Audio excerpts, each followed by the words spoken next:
Yes, so hello my dear students, welcome back to my class. Myself Saloni Singh और हम कर रहे हैं बच्चा लोग alcohol, phenol and ether part 2. Yes my dear students, so basically we are going to cover NCERT exercise in today's session. तो चलिए शुरू करते हैं with full energy, full जोश and we are going to ace our board exams by solving all our NCERT problems, all our in-text problems. Actually questions आपके board exams में NCERT text book से ही pick होते हैं, specially organic chemistry के. तो बच्चों it is very very very important कि आप हर एक क्वेश्चन को बहुत अच्छे से, बहुत बारीकी से और समझ कर अटेम्प्ट करें और उसमें मैम आपकी पूरी तरह से हेल्प करेगी. तो चलिए शुरू करते हैं.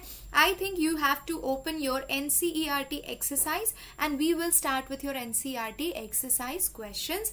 Let's start with 11.1. ओके, अब बिफोर वी प्रोसीड फर्दर एक और चीज कहना चाहूंगी आपको कि इससे पहले इस चैप्टर का एक और पार्ट अपलोड किया गया है बच्चों, जिसके अंदर हमने इन टेक्स्ट के सारे क्वेश्चंस इस पर्टिकुलर चैप्टर के कवर कर लिए हैं. तो आप जाकर इस पर्टिकुलर चैनल पर इसकी प्लेलिस्ट चेक करिए एनसीईआरटी सॉल्यूशन की. वहां पर आपको physical chemistry as well as haloalkanes and haloarenes और साथ ही ये चैप्टर भी प्लेलिस्ट में मिल जाएगा. So please make sure to watch the previous video before coming and watching this video. Let's start on that positive note.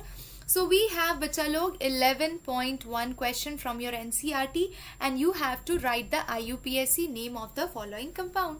बहुत ही simple है. IUPAC nomenclature अब हम सीख चुके हैं, तो हम ये देखेंगे कि किस साइड से हमारा जो फंक्शनल ग्रुप है वो पहले आता है. तो अगर मैं इधर से जाऊं तो पहले आता है बेटा तो 1, 2, 3, 4 एंड 5. करेक्ट. थर्ड पोजिशन पे you have OH group. Second position पे आपके पास 2 मिथाइल ग्रुप है और फोर्थ पोजीशन पे एक मिथाइल ग्रुप है. तो how will you name it? 2,2,4 you have trimethyl. ठीक है. All together how many carbon atoms? 5. 2, 2, 4 trimethyl pentane and आपका OH ग्रुप थर्ड पोजीशन पे है तो पेंटान 3 ऑल.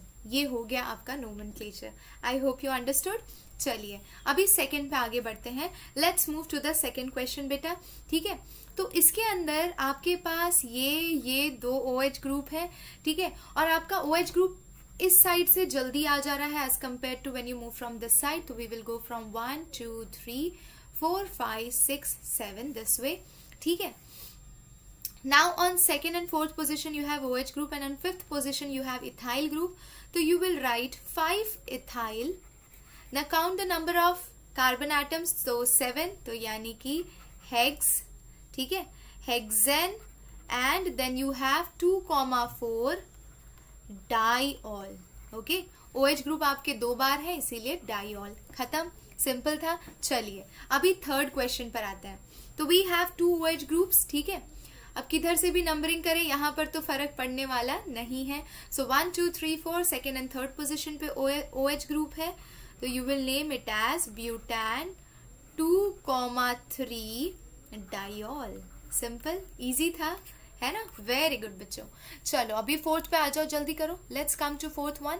ओके ना. तो यहाँ पे 1, 2 और 3 तीनों कार्बन एटम से क्या अटैच है? OH ग्रुप अटैच है. तो हम इसे कैसे लिखेंगे बेटा? हम इसे प्रोपेन फुल लिखेंगे. Propane 1,2,3 and then we will write it as triol. ठीक है ना. यहाँ पे ब्यूटेन का E पूरा लिखिएगा. ठीक है. और हेक्सेन का E पूरा लिखिएगा.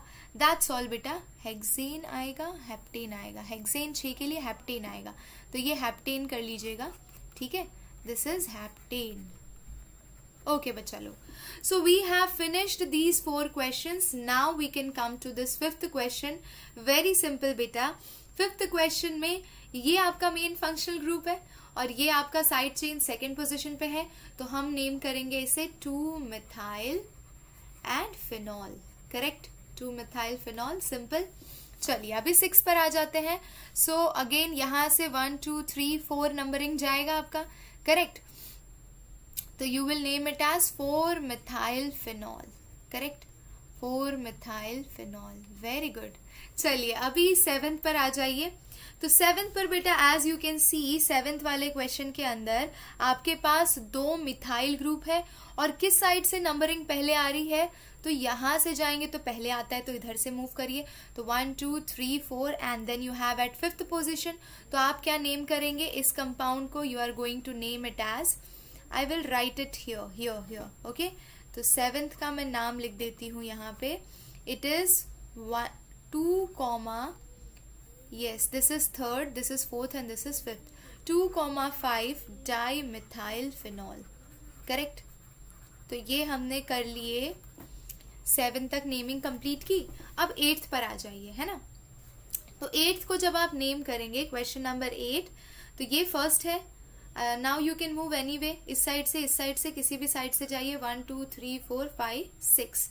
तो इसका नेम क्या हो जाएगा बेटा? 2,6 dimethyl and then you have phenol. Simple, okay, easy लगा ना, कोई दिक्कत नहीं है। चलिए अभी 9th पर आ जाइए, ठीक है बेटा। तो 9th में ये क्या हो गया? आपका ईथर ग्रुप हो गया। ईथर ग्रुप को कैसे नेम करते हैं बेटा? एल्कोक्सी अल्केन फॉर्मेट में नेम करते हैं, ठीक है। अल्कोक्सी इसमें हमेशा छोटा ग्रुप होता है, तो छोटा ग्रुप यहाँ पे हमारा मिथॉक्सी दिख रहा है, ठीक है। और मिथॉक्सी दिख रहा है और ये वाला जो चेन है मेरा 9th में, ठीक है, ये इसके 2nd पोजीशन पे अटैच, हम ये कह सकते हैं ये आपका मेन चेन ले लें अगर आप, ठीक है। तो we can write it as, I think I should clear the drawing. yes, let's write down the 9th one. So we are going to write it as 1 methoxy, then you have 2 methyl and then you have बचा propane. Correct, simple था। कैसे पता चला? तो ये आपका parent chain होगा, this one is your parent chain, ठीक है। इसका ये first carbon atom, second carbon atom और ये 3rd कार्बन एटम। इसके फर्स्ट कार्बन एटम से अल्कोक्सी ग्रुप अटैच है, ये ग्रुप का नाम क्या है बेटा? Methoxy, correct. तो मिथॉक्सी नाम है और 2nd पोजीशन पे यू हैव मिथाइल ग्रुप, तो accordingly name will go as 1 methoxy 2 methyl propane, okay. चलिए अभी 10th पे आ जाते हैं।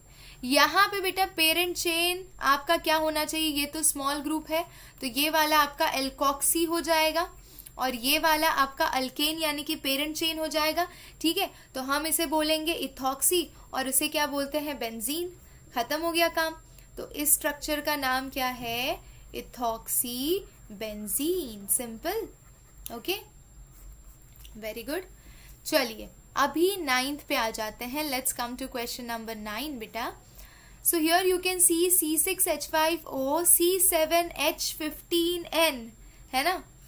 C7H15 है, तो भाई बड़ा वाला ग्रुप कौन सा है? C7H15 है और ये वाला ग्रुप छोटा हो गया, तो अब इसे आप एल्कोक्सी कहेंगे। और एल्कोक्सी में हमें पता है C6H5 को आप फिनाइल बोलते हैं, तो फिनाइल को फिनॉक्सी बोलेंगे, ठीक है। एल्कोक्सी के फॉर्मेट में फिनॉक्सी बोलेंगे और ये फर्स्ट कार्बन एटम से अटैच है, तो मैं बोलूंगी 1 फिनॉक्सी PHEONXY, ठीक है।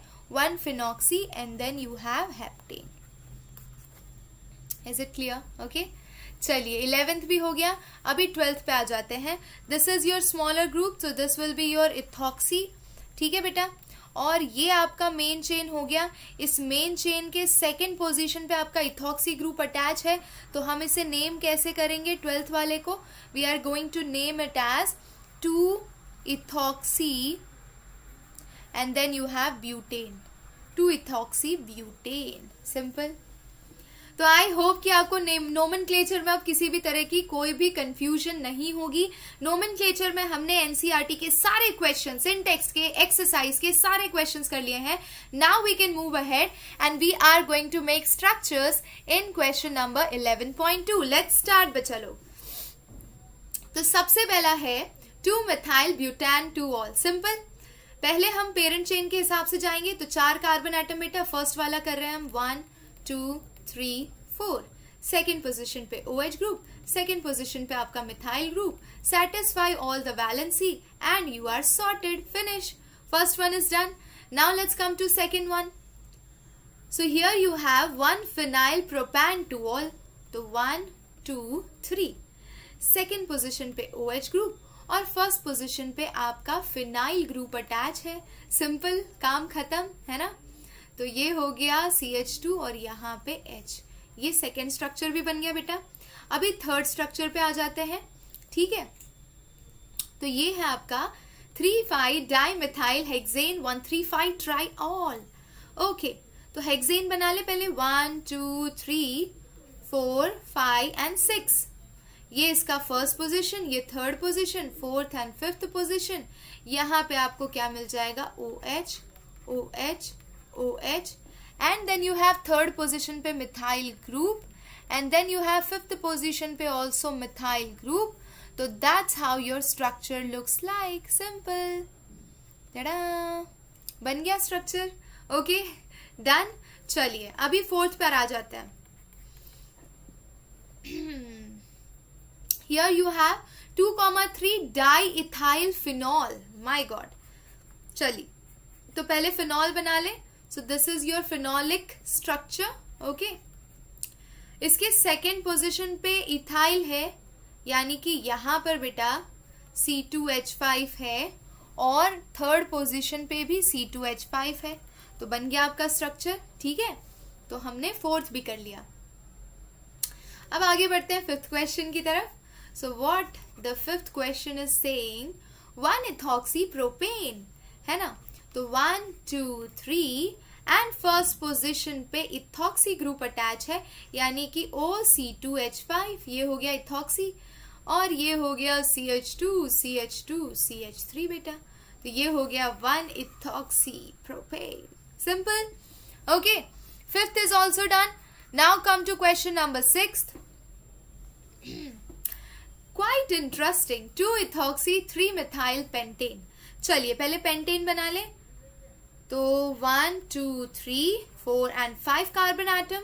सेकेंड पोजीशन पे इथॉक्सी ग्रुप यानी OC2H5, थर्ड पोजीशन पे मिथाइल ग्रुप यानी कि CH3। बच्चा लोग, वी हैव डन दिस, हो गया अपना काम, है ना। तो बहुत बढ़िया, इसको भी खत्म किया आपने, सिक्स्थ वाला। अब आ जाइए सेवेंथ पे। Let's come to question number 7। Okay, cyclohexyl methanol. Now here comes a good one, ठीक है। तो सेवेंथ को बनाने के लिए पहले हम साइक्लोहेक्साइल बना लेते हैं।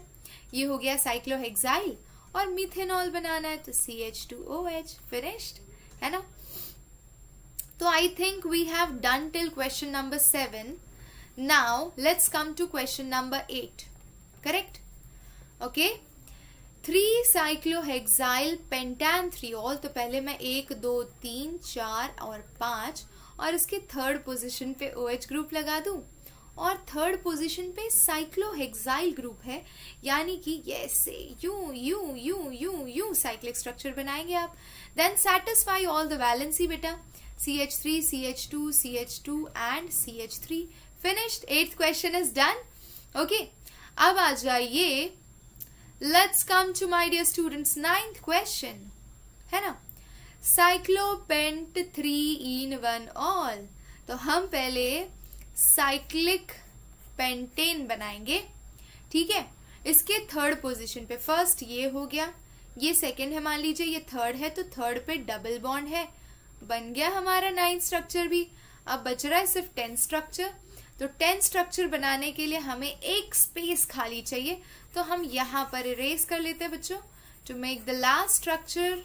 Okay okay, let's do it, come on my dear students, let's do it. Red pen, 3-chloromethyl pentan-1-ol, है ना।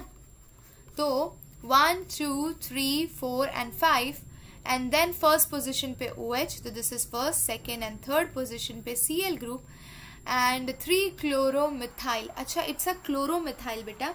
तो क्लोरोमिथाइल है 3-chloro-3-methyl होना चाहिए, something is missing in the question. Okay, yes बच्चा, there is correction in question number 10, it is 4-chloro-3-ethyl I guess। okay, तो ये correct कर लीजिए। Question number 10 is 4-chloro, then you have 3-ethyl and then you have butan-1-ol, ठीक है, इस तरह से। तो 4-chloro पे जाएंगे आप, तो उस हिसाब से आपका स्ट्रक्चर क्या हो जाएगा, देखिए। I am going to erase this, है ना। and we will make it again, no problem. Let's take the blue color. Okay, तो this is first, second, third and this is fourth position पे Cl है, third position पे ethyl group है यानी C2H5, first position पे OH group है, and then you have CH3, CH2 and CH आएगा यहाँ पे भी CH, यहाँ पे H2 और यहाँ पे H2OH. Simple, that's all. So I think we have finished 11.1 and question 11.2 from NCERT. Now we can move to next slide बच्चा लोग. And here comes a good question. तो बच्चा यहाँ पे क्या बोल रहा है? Draw the structure of all isomeric alcohol, है ना? Isomer term का मतलब तो आपको पता होगा, compounds having same molecular formula but different structure, correct? ठीक है, तो molecular formula है C5H12O and हमें उनके सारे IUPAC नेम देने हैं. फिर हमें उन आइसोमर्स को 1 डिग्री, 2 डिग्री, 3 डिग्री में भी क्लासिफाई करना है. तो 5 कार्बन एटम वाला सबसे सिंपल बनेगा 1, 2, 3, 4 and 5 and here you can attach OH, तो CH2OH, CH2OH, CH2OH, CH2 and यहाँ पर CH3. ये पहला हो गया. ये हो गया आपका पेंटान 1 ऑल बेटा और ये आपका प्राइमरी अल्कोहल है. ठीक है, सिंपल सॉर्टेड. चलिए अभी दूसरा स्ट्रक्चर बनाते हैं. अगर मैं कार्बन चेन को ब्रांचिंग में ले आऊं, 5 कार्बन एटम है, अब इसको ब्रांचिंग में ले आते हैं. ठीक है, तो 1, 2, 3, 4. अब यहां पर OH और ये फर्स्ट यहां पर मैं CH3 अटैच कर देती हूँ. ठीक है, तो बस अपना काम हो गया बेटा. और अब इसे नेम कर लेते हैं. तो this is first, this is second, तो you get 2 methyl butane 1 ol. Simple. ठीक है, और ये हो गया आपका प्राइमरी अल्कोहल अगेन. अच्छा, दूसरा स्ट्रक्चर क्या पॉसिबल है इसके अंदर कि हम ये जो ग्रुप है इसको यहां पर रख दें. ठीक है, थर्ड पोजीशन पे. सो अगेन इसका नेम क्या हो जाएगा? 1, 2, 3, 4 और यहाँ पर OH और दिस फर्स्ट, सेकेंड, थर्ड. तो यहाँ पर मैं मिथाइल ग्रुप अटैच कर रही हूँ. अब इसका नेम हो जाएगा CH2, CH2OH. यस बेटा, इसका नेम हो जाएगा 3 मिथाइल ब्यूटान 1 ऑल. तो ये तीसरा स्ट्रक्चर भी बन गया और ये भी आपका प्राइमरी अल्कोहलिक ग्रुप है. ठीक है, ओके.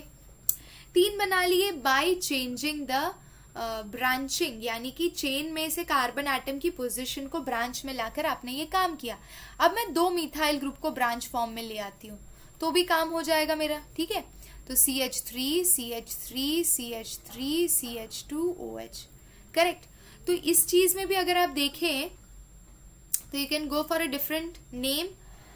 तो you can write it as 2,2 di methyl propane 1 ol. Correct, simple है ना. ये भी आसान लगा आपको? ओके, बहुत ही बढ़िया. अब हम आगे बढ़ते हैं. यानी कि ये हो गया.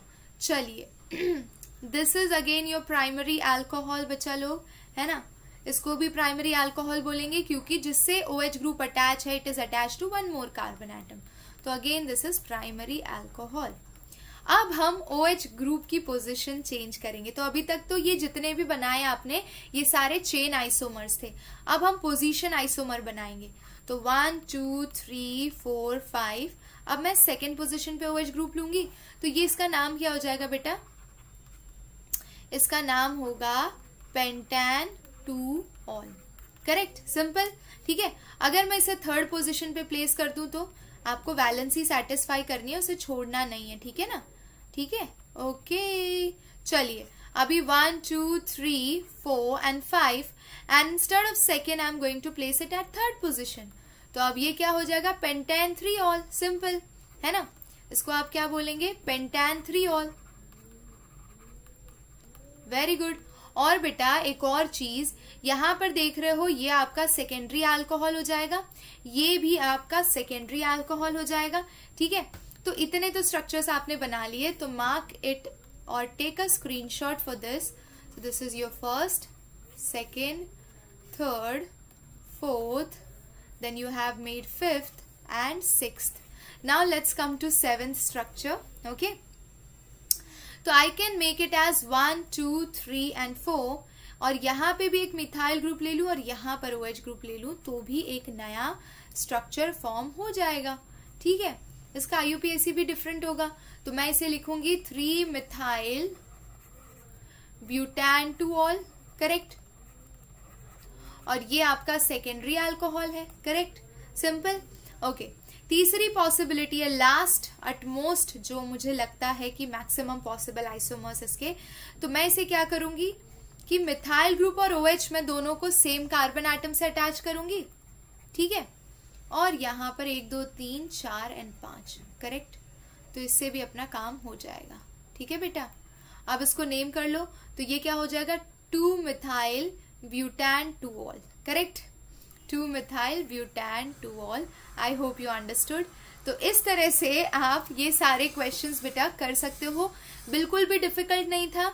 यहां तक करने के बाद आई कैन गारंटी यू कि आपके एक भी क्वेश्चन IUPAC नोमेनक्लेचर के तो गलत नहीं होने वाले, क्योंकि आपने NCERT, इंटेक्स्ट और आइसोमर्स बना के भी देख लिए, उनके भी नोमेनक्लेचर करके देख लिए, तो कोई टेंशन नहीं है। अब चलिए, अब आ जाते हैं question number 11.4। Explain why propanol has higher boiling point than that of hydrocarbon butane. Answer is simple, propane बेटा CH3 CH2 CH2OH।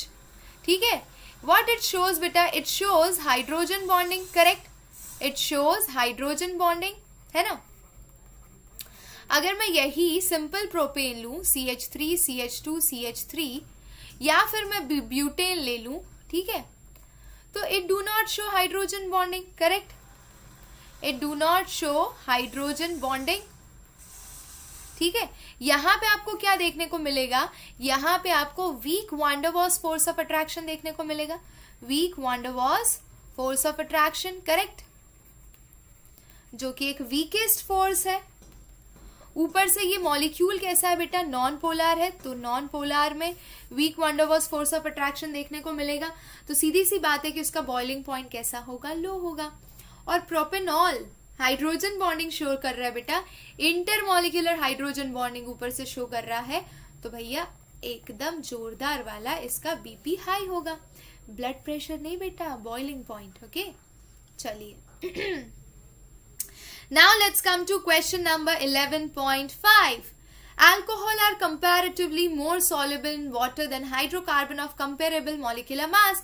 You know the answer, simple है, क्यों, क्योंकि alcohol are capable of showing hydrogen bonding with water. तो अगर ये hydrogen bonding दिखाएंगे पानी के साथ बेटा, तो क्या होगा, पानी के अंदर उनकी सॉल्युबिलिटी ज्यादा ही होगी ना, कम थोड़ी होगी।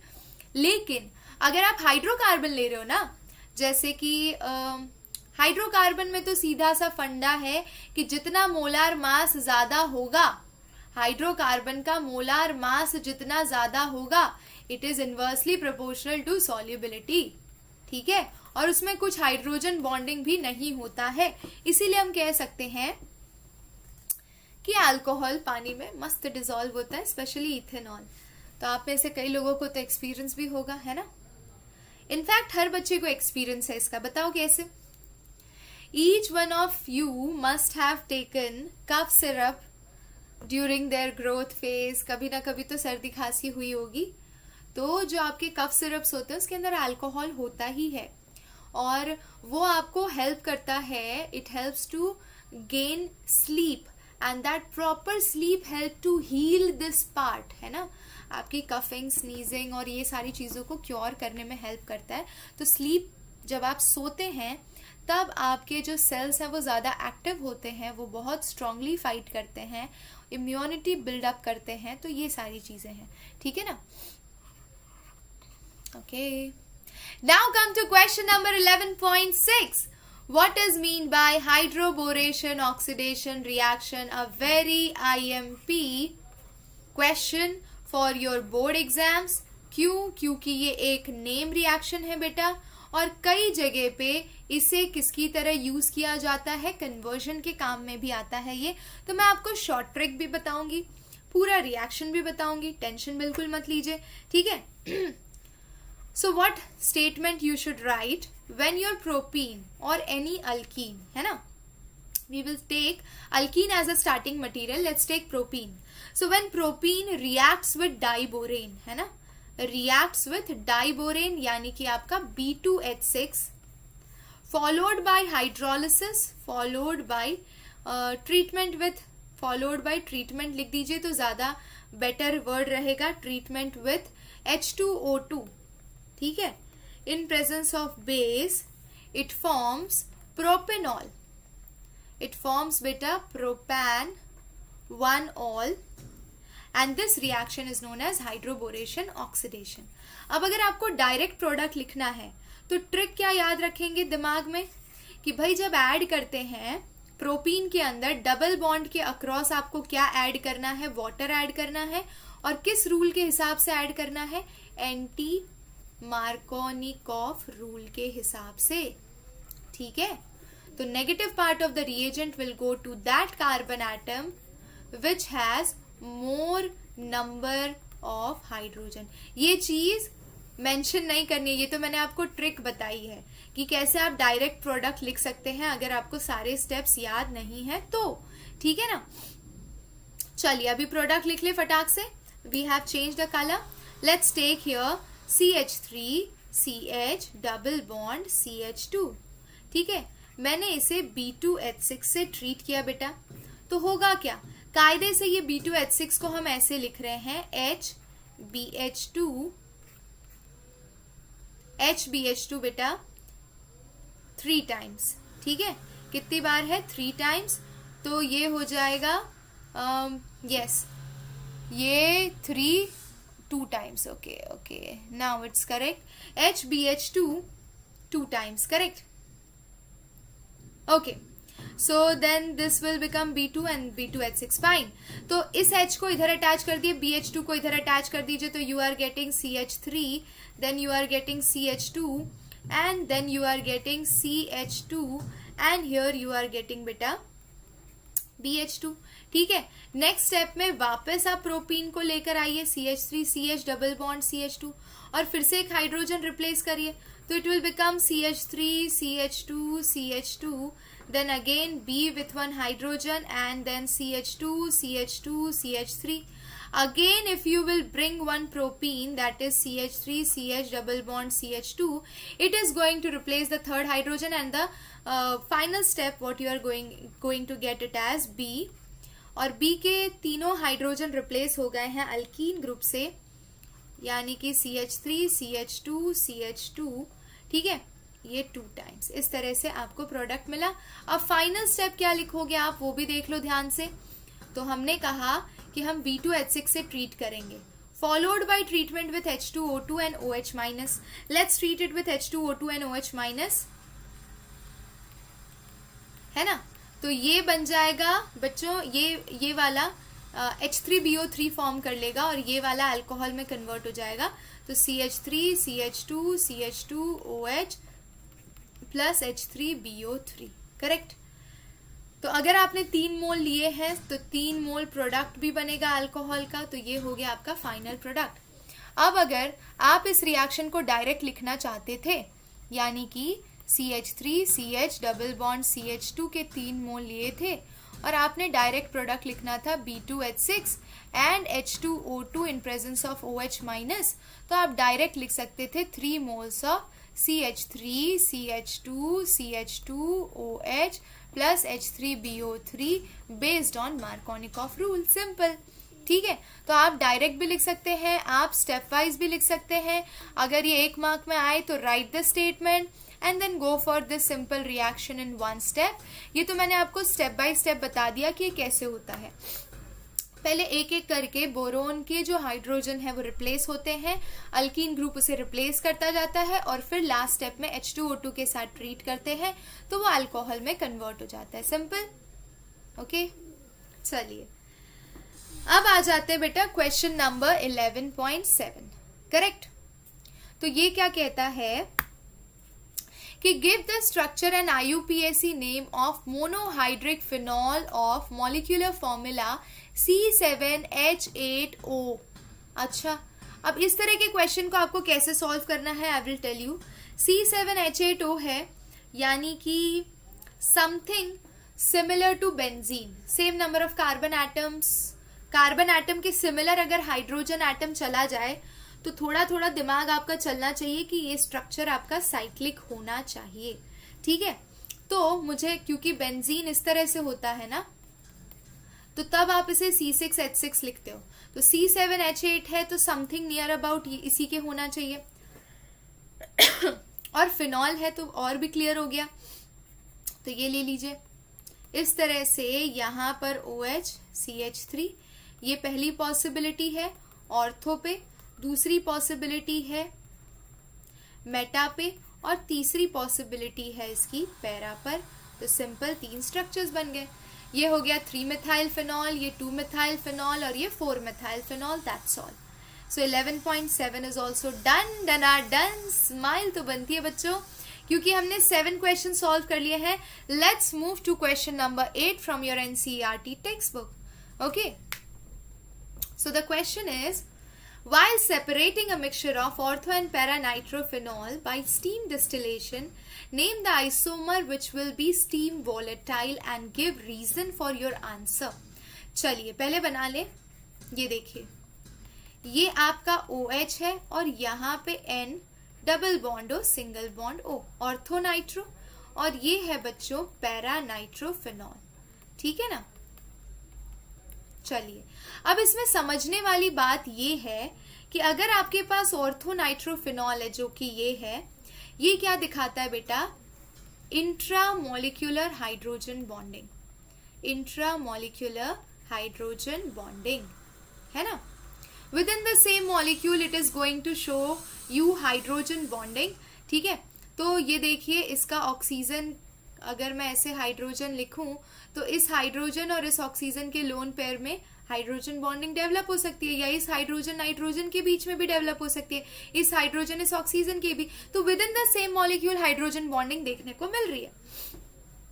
लेकिन इस केस में क्या है, पैरा नाइट्रोफिनॉल में NO2 ग्रुप OH से थोड़ा दूर पड़ता है, तो वो इंट्रा नहीं दिखा सकता, पर ये क्या दिखाता है, inter molecular hydrogen bonding. Correct. Okay बच्चा लोग, अब देखिए, if I am going to place another molecule over here like this, and if I am going to keep here OH, so this is how it is going to develop the hydrogen bonding between two separate molecules. This is within the same molecule, this is in separate molecules. ठीक है, तो हम बता दें intramolecular और inter में से intramolecular hydrogen bonding is weaker. ठीक है, ये इंट्रामोलिक्यूलर वीकर होता है, और अगर वो वीक है तो can be broken easily.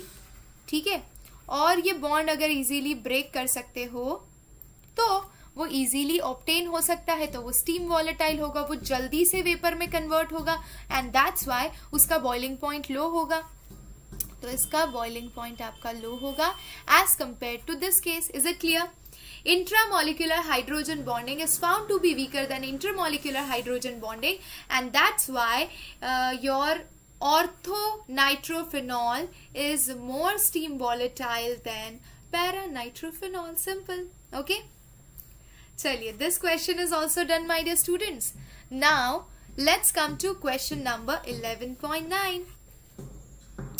Give the equation of reaction for the preparation of phenol from cumene. Let me tell you, this question is important क्योंकि कई बार ये question 2 marks में पूछा गया है कई सारे एग्जाम्स में. So we should focus on it. Let's focus on question number 11.9. तो starting material आपका cumene है. अब आपको पता होना चाहिए cumene क्या होता है बेटा. तो आइसोप्रोपाइल ग्रुप के साथ आपका बेंजीन रिंग अटैच होगा, तो ये हो गया आपका क्यूमीन. ठीक है, अच्छा, क्यूमीन का पहले तो आपको ऑक्सीडेशन करना है. ओके, ऑक्सीडेशन जब आप करेंगे तो ये पेरोक्साइड में कन्वर्ट हो जाएगा. ये देखिए इस तरह से, ये C हो गया, यहाँ पे O, यहाँ पे O, यहाँ पे H, और इसके दोनों CH3 group as it is रहेंगे. करेक्ट. जब आप इसको वाटर से ट्रीट करेंगे, यानी बेसिकली आपने कैरी आउट किया इसका हाइड्रोलिसिस, तो क्या होगा? हाइड्रोलिसिस करते वक्त it is going to give you phenol ढिंचड़िंका plus CH3 C double bond O CH3। ठीक है ना बेटा? तो ये बन गया आपका product. I hope you understood. चलिए अब आगे बढ़ते हैं। ये इंपॉर्टेंट था, क्यूमीन से फिनॉल की preparation is asked several times in the examination. Okay, now we can move to question number 11.10. Write chemical reaction for preparation of phenol from chlorobenzene. Very simple. अरे भाई क्लोरोबेंजीन तो आपको पता है, ये रहा आपका क्लोरोबेंजीन। ठीक है, इसको किसी भी रिएक्शन में कैरी आउट या कन्वर्ट करने से पहले इसको फिनॉल में कन्वर्ट कर लीजिए। ठीक है, अरे फिनॉल में तो कन्वर्ट करना है, तो फिनॉल में ले जाने से पहले हमें इसे सोडियम फिनॉक्साइड बनाना पड़ता है। ये क्या है आपका? Sodium phenoxide. ठीक है, टेम्परेचर प्रेशर कंडीशन नहीं भी याद रखेंगे तो चलेगा, लेकिन NaOH की प्रेजेंस में पहले सोडियम फिनॉक्साइड बनाना है और फिर उसे H+ से ट्रीट करना है, यानी कि एसिड से, तो वो बना लेगा फिनॉल। समझ गए ना बेटा? Okay, along with formation of acetone depending upon what kind of acid you have chosen, NaCl बन सकता है as a byproduct। तो हमें सिर्फ ये ध्यान रखना है कि भाई क्लोरोबेंजीन से फिनॉल बनाना है तो वो 2 स्टेप में बनता है। पहले स्टेप NaOH, यानी पहला ट्रीटमेंट बेस के साथ और दूसरा ट्रीटमेंट एसिड के साथ। पहले स्टेप में एक्चुअली वो बेस की तरह एक्ट नहीं करता है। ठीक है, बेसिकली ये एक न्यूक्लियोफिलिक सब्स्टिट्यूशन रिएक्शन का एग्जांपल है, तो I think you can understand. Let's move to next question. Question number 11.11, write the mechanism of hydration of ethene to yield phenol. अब बेटा क्योंकि अब ये NCERT एक्सरसाइज में आ गया है तो जाहिर सी बात है कि ये और भी कई सारे पेपर्स में आया होगा। ऑल इंडिया 2012 के पेपर में, 2016 के पेपर में भी ये क्वेश्चन था। ठीक है, तो basically this question is quite important. Sorry. Okay, now let's take hydration of ethene to yield phenol and we are going to discuss its mechanism. Yes, mechanism हमेशा हमेशा हमेशा 3 स्टेप्स का होता है। 3 स्टेप में हमेशा बेटा फर्स्ट स्टेप याद रखिएगा, step number 1 is your protonation.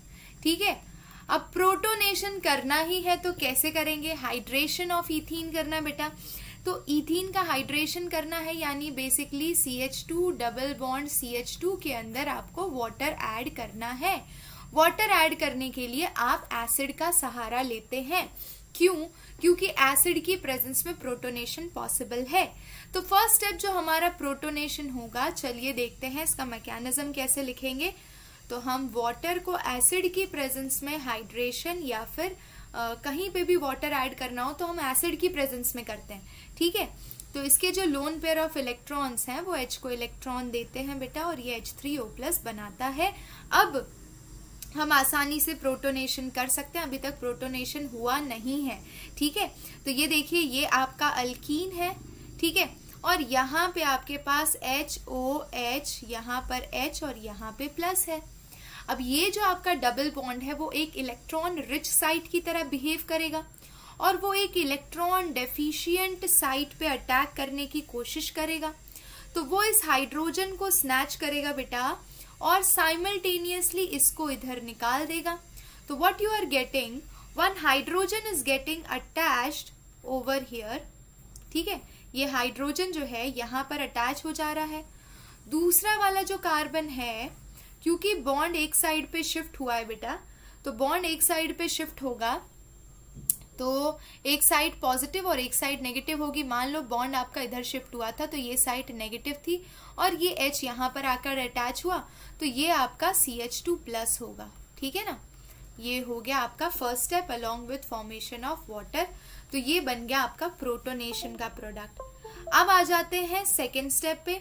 ठीक है, अब प्रोटोनेशन हो गया और आपके पास क्या बन गया बेटा, कार्बोकेटायन फॉर्म हो गया।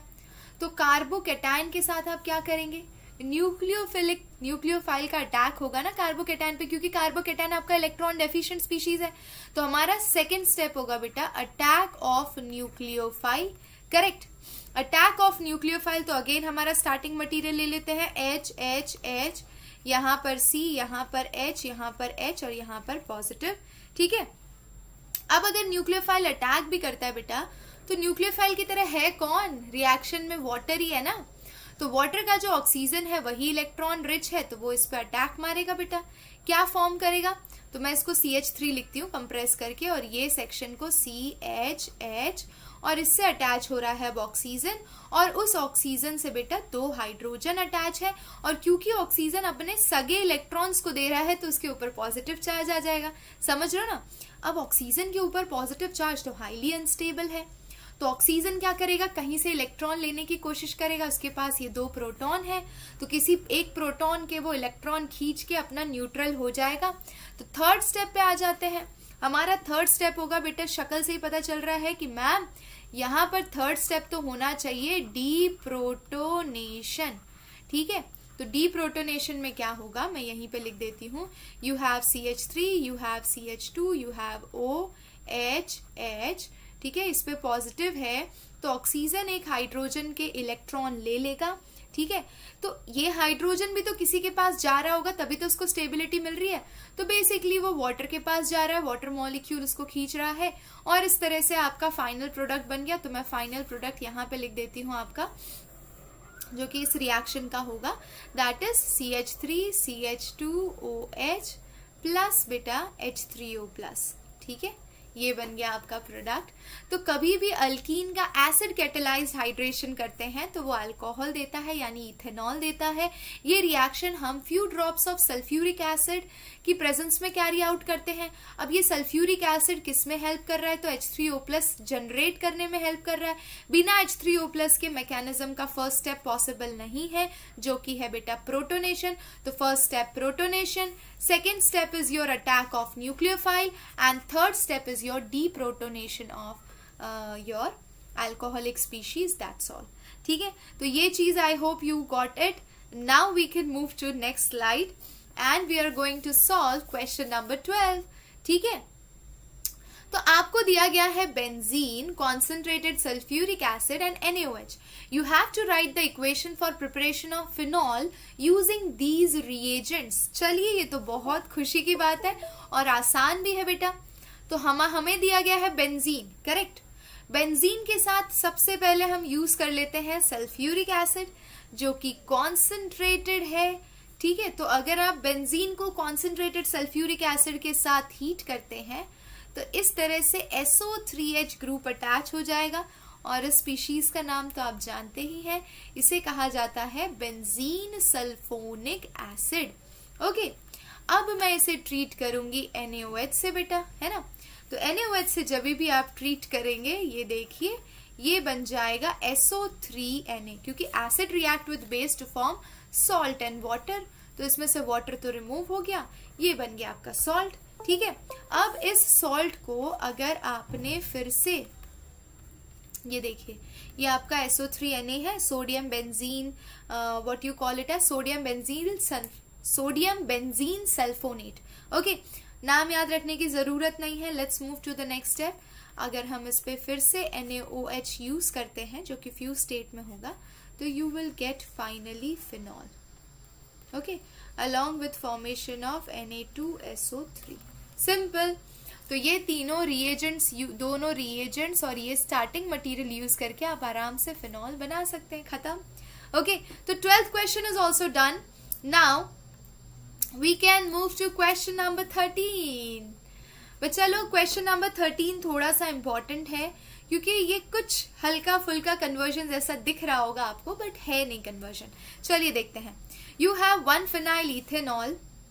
Show that how will you synthesize 1 phenyl ethanol from suitable alkene.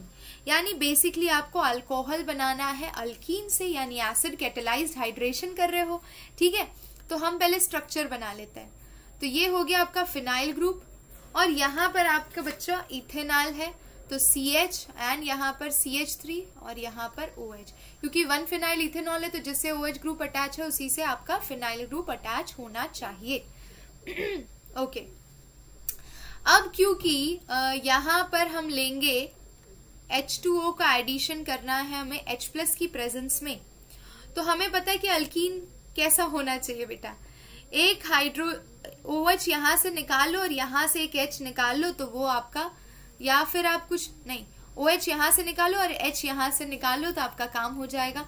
ठीक है, तो इस तरह से आपका स्टार्टिंग मटेरियल होगा CH double bond CH2, correct. अब इसके अंदर अगर आप वाटर ऐड करते हो बेस्ड ऑन मार्कोनिकॉफ रूल तो आपका प्रोडक्ट बन जाएगा, समझ रहे हो। Negative part of the reagent will go to that carbon atom which has lesser number of hydrogen, तो OH यहाँ पे आएगा और H यहाँ पे आएगा और बन जाएगा आपका प्रोडक्ट। यानी इस क्वेश्चन का आंसर ये रहा आपका, समझ गए ना, फर्स्ट इज डन। ओके चलिए अभी सेकेंड वाला करते हैं, क्या बनाना है हमें, cyclohexyl methanol using an alkyl halide by SN2 mechanism.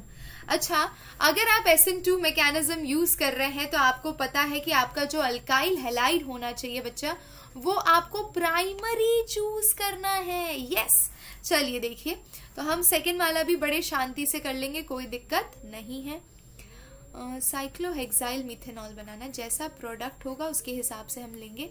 तो ये हो गया cyclohexyl and then we have methanol यानी कि CH2OH।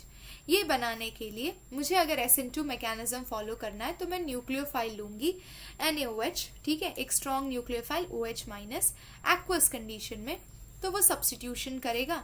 तो यानी कि मेरा स्टार्टिंग मटेरियल अगर CH2Cl होता है, यानी कि ये बेसिकली अल्काइल हैलाइड है क्योंकि कार्बन से क्लोरीन अटैच है, बेंजीन रिंग से डायरेक्ट क्लोरीन अटैच नहीं है। अगर बेंजीन से डायरेक्ट क्लोरीन अटैच होता तो रिएक्शन कंडीशन डिफिकल्ट होती, लेकिन यहाँ पे कार्बन से क्लोरीन अटैच है, समझ रहे हो। तो यहाँ पे क्लोरीन के इलेक्ट्रॉन रेजोनेंस में नहीं जा रहा, पार्शियल डबल बॉन्ड कैरेक्टर नहीं है, ठीक है। तो उस हिसाब से अगर हम देखने जाएं तो फिर ये न्यूक्लियोफाइल मस्त बैक साइड से अटैक मारेगा, SN2 रिएक्शन करेगा और आपको ये प्रोडक्ट दे देगा, सिंपल, ठीक है, SN2 मैकेनिज्म के हिसाब से। तो ये आपका आंसर हो जाएगा सेकंड क्वेश्चन का, ठीक है। अब आ जाइए थर्ड पे, मुझे क्या बनाना है, pentan one ol using a suitable alkyl halide. तो पेंटान वनॉल यानी 1 2 3 4 and 5 and then you have OH, तो CH3 CH2 CH2 CH2 CH2 OH, बेटा ये बनाना है मुझे, ठीक है ना। करना तो सब्स्टिट्यूशन ही है, तो NaOH ले लो एक्वस और स्टार्टिंग मटेरियल ले लो CH3 CH2 CH2 CH2 CH2Cl, ठीक है। तो SN2 मैकेनिज्म फॉलो करे और NaOH की प्रेजेंस में रिएक्शन करे तो आपका ये प्रोडक्ट बन जाएगा along with formation of a by product NaCl। That's all. तो ये हो गया आपका थर्ड का आंसर, है ना बच्चा लोग। चलिए अब आगे बढ़ते हैं।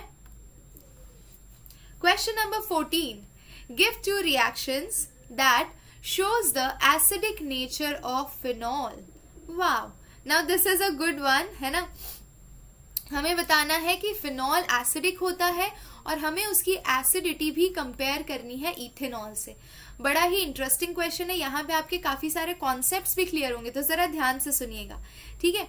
तो हमें पता है बेटा, कोई भी एसिड अगर मेटल के साथ रिएक्ट करता है तो वो क्या बनाता है, सॉल्ट, और क्या इवॉल्व करता है, हाइड्रोजन गैस, करेक्ट। अगर मैंने phenol as a starting material लिया जो कि एसिड की तरह बिहेव कर रहा है, मैं इसे सोडियम मेटल के साथ ट्रीट करने जा रही हूँ, मान लो इसके भी 2 मोल है। Acid react with base to form salt, तो ये 2 मोल ऑफ सोडियम फिनॉक्साइड यानी कि नमक बना लेगा और हाइड्रोजन गैस भी इवॉल्व करेगा, समझ रहे हो ना। तो हो गया, ये पहली रिएक्शन हो गई। दूसरा, हमें पता है कि एसिड जब भी बेस के साथ रिएक्ट करता है बेटा तो न्यूट्रलाइजेशन रिएक्शन होता है, यानी सॉल्ट एंड वाटर फॉर्म करता है। चलिए वो भी देख लेते हैं। तो ये आपका फिनॉल है, इसको हमने NaOH से ट्रीट किया।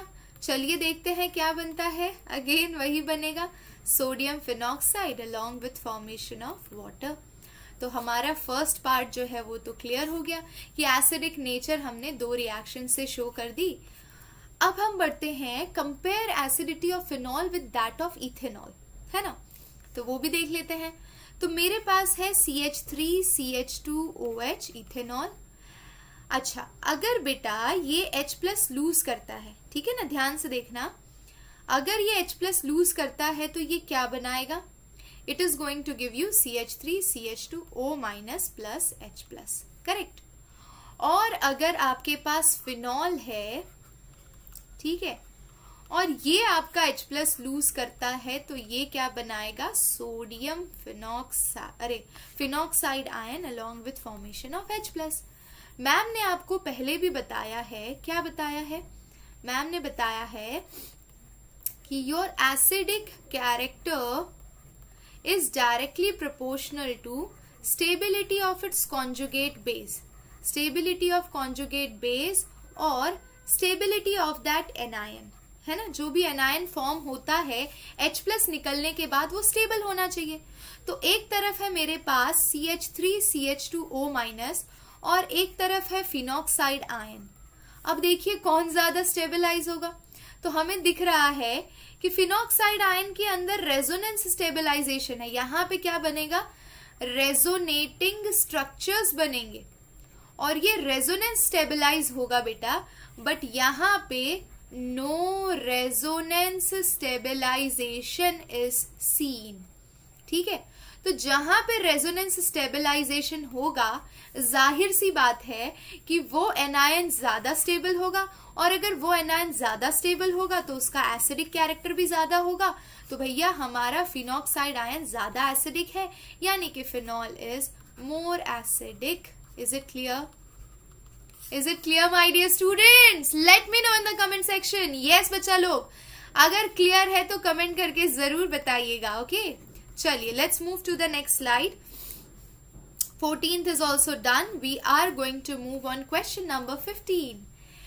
Explain why is orthonitrophenol more acidic than orthomethoxyphenol? Again one interesting question.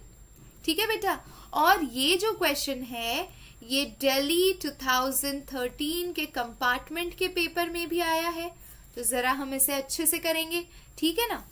अब देखिए इस तरह से आपका स्ट्रक्चर हो गया, ऑर्थोनाइट्रोफिनॉल, यानी कि ऑर्थो पोजीशन पे NO2 NOH ग्रुप इस तरह से है, ठीक है, और दूसरा है इस तरह से ये आपका OH ग्रुप है, और मिथॉक्सी यानी कि OCH3 ग्रुप है बेटा।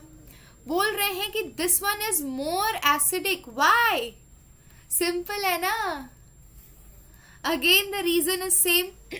देखिए ध्यान से, यहां पर जो NO2 ग्रुप है बेटा वो कैसा ग्रुप है, NO2 group is an electron withdrawing group, it shows -I effect, it shows -R effect, ठीक है, तो इसके इफेक्ट सारे नेगेटिव है। यहां पर जो OCH3 ग्रुप है बेटा ये +I इफेक्ट दिखाता है एंड +R इफेक्ट दिखाता है, ठीक है, हम ज्यादा कंसर्न है R इफेक्ट पे, तो ठीक है, +R इफेक्ट दिखाता है, यानी रिंग के अंदर इलेक्ट्रॉन भेजता है। अब जरा ध्यान से सुनिएगा कॉन्सेप्ट का मर्म क्या है, यानी कि समझना क्या है हमें इसके अंदर।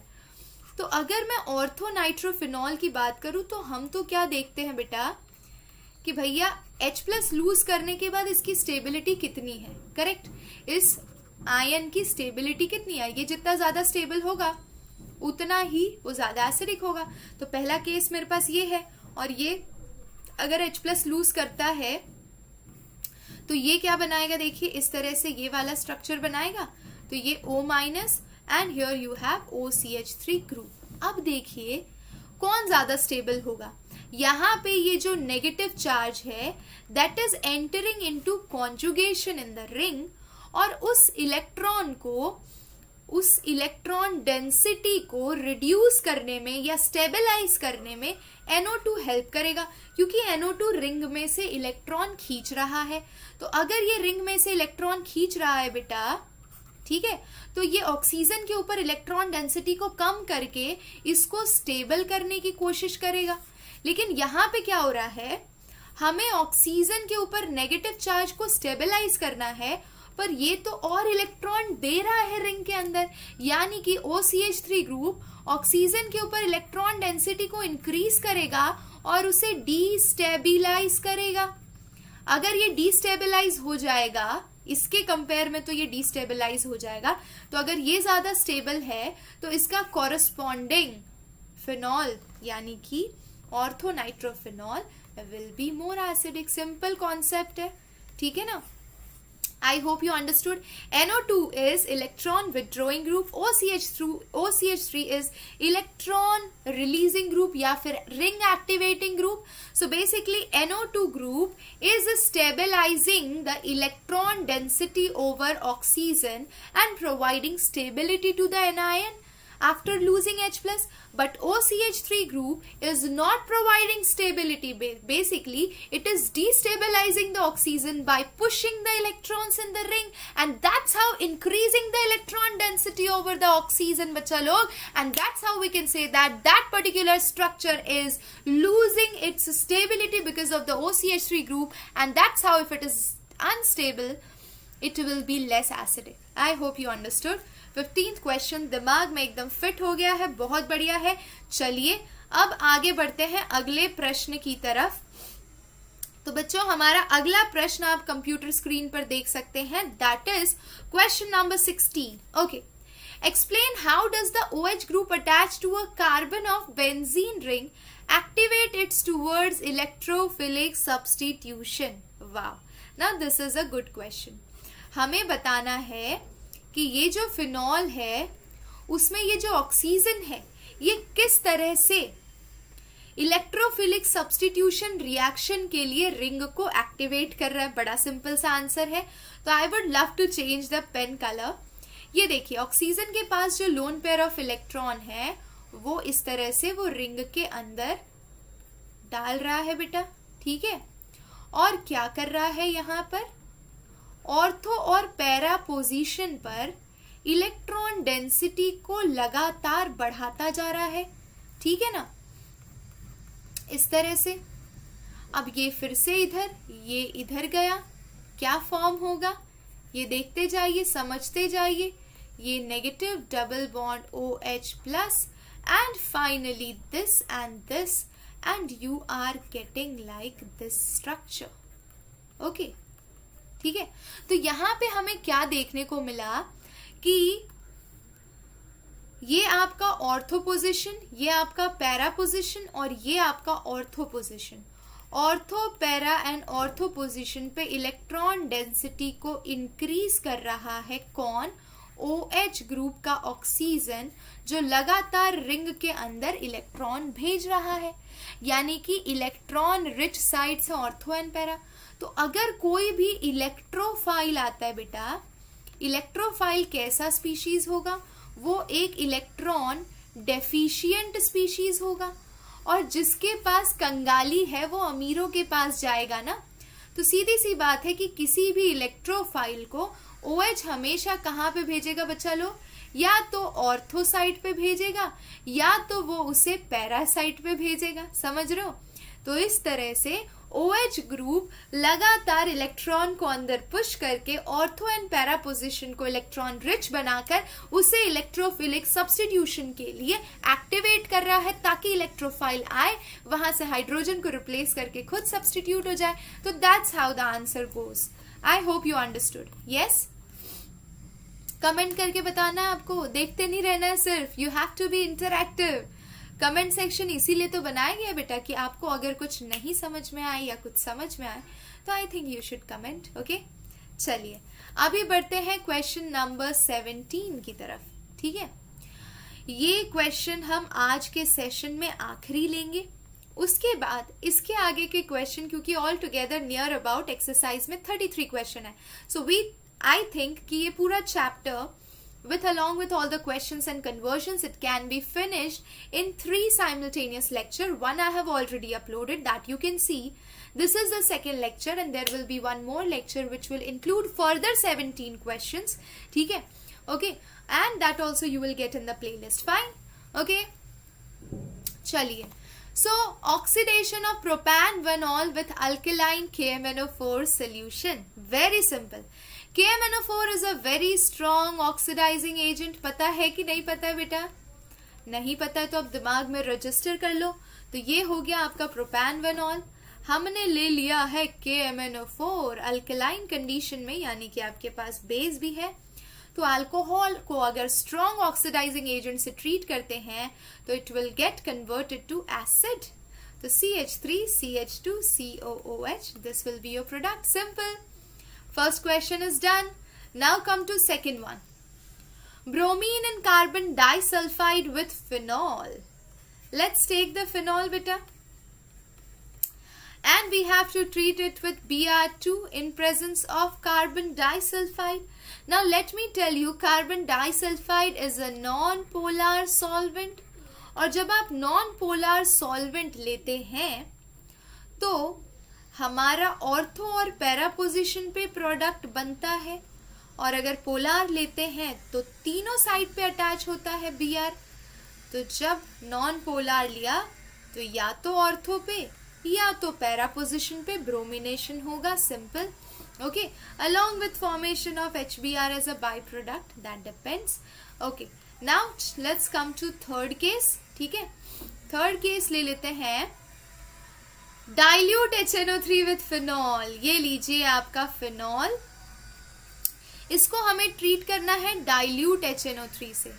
अगर कॉन्सेंट्रेटेड से ट्रीट करते ना बेटा तो सारी साइड्स पे ऑर्थो और पैरासाइट्स पे NO2 अटैच होता, पर क्योंकि डाइल्यूट ले रहे हैं तो either it will give you ortho और it will give you para products. ठीक है, along with water as a by product. अगर यहाँ कॉन्सेंट्रेटेड होता तो फिर आप पिक्रिक एसिड बना रहे होते, 2,4,6 ट्राइनाइट्रोफिनॉल. ओके, चलिए अब आ जाते हैं fourth one. Now this one is interesting. Let's do it here. Treating phenol with chloroform. So this is your phenol. I'm going to treat it with chloroform CHCl3 in presence of NaOH. याद करिए, कल ही सिखाया था मैंने, मतलब previous video में ही मैंने आपको सिखाया था. रटती नहीं प्रियंका चोपड़ा रात भर. रटती नहीं यानी कि रीमर टीमर नहीं, मतलब NaOH. ठीक है, रटती नहीं प्रियंका यानी फिनॉल, चोपड़ा यानी क्लोरोफॉर्म, यानी रीमर टीमर रिएक्शन है और इसमें हमारा सैलिसाल्डिहाइड बनता है. तो भाई हमारा काम तो आसान हो गया. मैम का जो फॉर्मूला है, फंडा है, वो आपके काम आ गया. ठीक है, तो इस तरह से आप NaCl और water as a by product बना के इसको रीमर टीमर रिएक्शन के नाम से याद रख लेंगे. समझ रहे ना? रटती नहीं प्रियंका चोपड़ा रात भर. तो इसी के साथ my dear students, I think we have finished half of the exercise with full energy, with full जोश. बड़ा मजा आया. ठीक है, 17 के 17 क्वेश्चन. देखो एक चीज बड़ी ज्यादा इंपॉर्टेंट है, राइटिंग प्रैक्टिस. केमिस्ट्री का 50% brain is your hand. If you are not using your hand for writing the reactions, you will forget something or the other while writing the paper. I'm telling you, जब आप paper लिखोगे ना तब कुछ ना कुछ आप भूल जाओगे अगर आप राइटिंग प्रैक्टिस नहीं कर रहे हो. In spite of being a teacher, I have to also do the writing practice, so I suggest my students to go for the same. Okay, so make sure to do the writing practice. जितना ज्यादा writing practice करेंगे उतनी चीजें दिमाग में register होती जाएंगी और फ्रीक्वेंट रिवीजन आपको हमेशा हेल्प करेगा. तो ये सारी चीजें फ्रीक्वेंट रिवीजन से और राइटिंग प्रैक्टिस से आपको लॉन्ग टर्म में याद रहेंगी और आप अपने एग्जाम में अच्छे स्कोर्स ला पाएंगे. ये सारे रिएक्शंस आप बिल्कुल नहीं भूलेंगे, क्योंकि कई बच्चे ऐसा कंप्लेन करते हैं कि मैम हम भूल जाते हैं, ऐसा होता है वैसा होता है. So don't worry about that and ये स्टे ट्यून्ड. एक और इम्पॉर्टेंट बात इसी तरह से सारे free study materials regarding board exams, JEE, NEET, 9, 10, 11, 12, किसी भी सब्जेक्ट या फिर किसी भी क्लास के बारे में आपको कोई free study material, free advice, free guidelines चाहिए तो आप yes, so my dear students, अगर आपको किसी भी तरह की फ्री गाइडलाइंस, फ्री एडवाइस चाहिए, yes, so my dear students, so basically आप yes तो बच्चा लोग that's all for today's session. तो my dear students, what you can do is नीचे डिस्क्रिप्शन बॉक्स में से लिंक पर जाकर आप ये एप्लीकेशन डाउनलोड भी कर सकते हैं। स्नैप सॉल्व पर जाकर बच्चा लोग you can visit, you can get all the free study materials regarding 11th standard, 12th standard, board exams, JEE mains, competitive exams, NEET exam, any exam you want to have or any exam you want to give, you can get all the study material free of cost. So go and check it out right now. Download the application from the Play Store and enjoy the free study material. One more important thing भाई, इसी तरह से अगर आप चाहते हैं कि आपको कंटिन्यूअस सारा कंटेंट फ्री में अवेलेबल हो, आपको पता चले कब अपलोड होता है, so please make sure to subscribe the channel, like the channel and share the content among the friends so that they also get to know, क्योंकि NCERT solution is very important for your board exams. Thank you so much for watching. मिलते हैं next class में. Till then, take care. Love you all. Bye bye. See you बच्चा लोग.